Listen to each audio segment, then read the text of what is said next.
What's up, graphic designers? The first thing that we're going to do today is download this yellow gradient backdrop, and when we do, we're going to pop in some individuals. Here we got Arib, Jaylani, we got my man Dylan, and of course Jada. This is amazing. So the next thing that we're going to do is make sure that we're on the right layer, and we're just going to extract each individual. So I'm on a med layer, and we're going to use the object selection tool, and we're going to let Photoshop work its magic, and we're going to apply a layer mask. So I know that you know this, super easy. So this whole process used to take me like 15-20 minutes per person, and you'll notice right now we're flying through this in just seconds. That's pretty freaking remarkable. So you're probably thinking, Dros, we've done this before.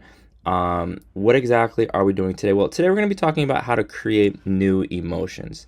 I know here at the lab school we talk a lot about emotions and how you guys are, I'll make sure we're on the right layer, you guys have permission to feel. Your emotions are valid, and you know what, I recognize that, and that's amazing. What I also know is that we want to make sure that these layer masks are also tremendous. And so if we hold option, we click the layer mask, I know that you know that if we paint white, we can have a really clean selection. And let's see how Jade is. Tremendous, beautiful. All right, so next I'm going to do press Command 0. I'm going to press Command T, and we're going to make sure that each individual is approximately this size.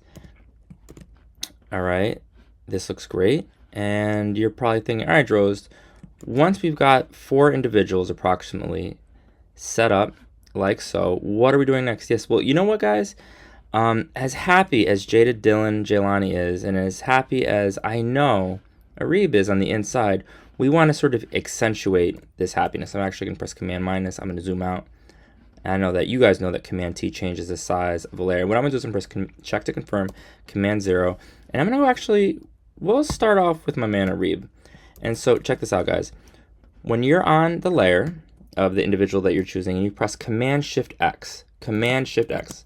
So I press Command Shift X, and what happens is it opens up this window right here. And I'm going to zoom in, and this is with the background, right? Here's what we're going to do.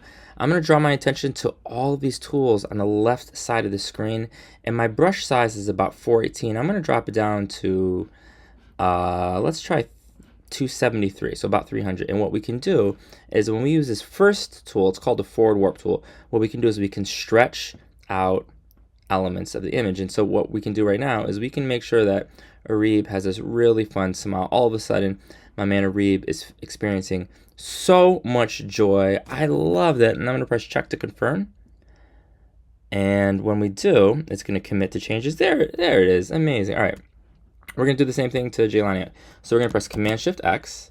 And what this is doing is it's liquifying a function. So we're going to zoom in. I'm holding Command and I'm zooming in. This is amazing. I have the forward warp tool selected. I'm going to drop down the size of the brush from 273 to maybe 189. And oh, what joy. I love this. But you know what? What would enhance this smile a little bit more is if we use something called the bloat tool. So I'm going to press, not actually B in this context for bloat. Select the bloat tool. I'm going to increase the size, you guys. This is really important. And what we're going to do is give her eyes a little bit more enthusiasm. Okay, Jaylani, this looks great. Love it. Dylan. Command Shift, what is it again? I forget. Oh, yeah, Command Shift X. We're going to zoom in. Okay, Dylan. Forward warp tool. I'm going to increase the size. And whoa, this looks great. Okay, Dylan. You look like a little bit like a cartoon character, man. I'm going to use the bloat tool. I'm going to increase the size just a tad. Actually, you know what? We're not going to increase. We're not going to do the bloat tool. Instead, what we're going to do is the Parker tool. It's right above it. And when we use the Parker tool, as you can imagine, it sort of shrinks things. There it is. And we don't want to go all the way. We just want to sort of exaggerate features just a tad. Okay, Dylan. Love it. And then what we're going to do now is experiment a little bit with Jada. All right. So we're going to press Command Shift X. We're going to zoom in. We're going to use the forward warp tool. And you'll notice how big the brush is. It's grabbing a lot. It's grabbing a lot of the layers. So we don't want to do that. So what we're going to do is I'm going to click Restore All, because clearly we weren't achieving the effect that we were looking for. So I'm going to drop the size from 557 to, let's try 144. Nice. There we go. And I'm going to increase the size just a tad. And yo, you guys, you can experiment with so many different elements. There's all these tools on the left side, and I'm going to shrink this. She looks so happy. We're going to press OK to confirm. I'm going to press Command 0, and you're probably thinking, Jules, what exactly are we even doing here? That is a wonderful question. Today's assignment is inspired by this particular advertisement that I saw a couple years ago, where 4 individuals, a family who are really enthusiastic about pudding. So what we're going to do is we're going to create an advertisement for pudding. You're going to superimpose your images on a subway wall into this poster. And these are some students from like legit 13 years ago.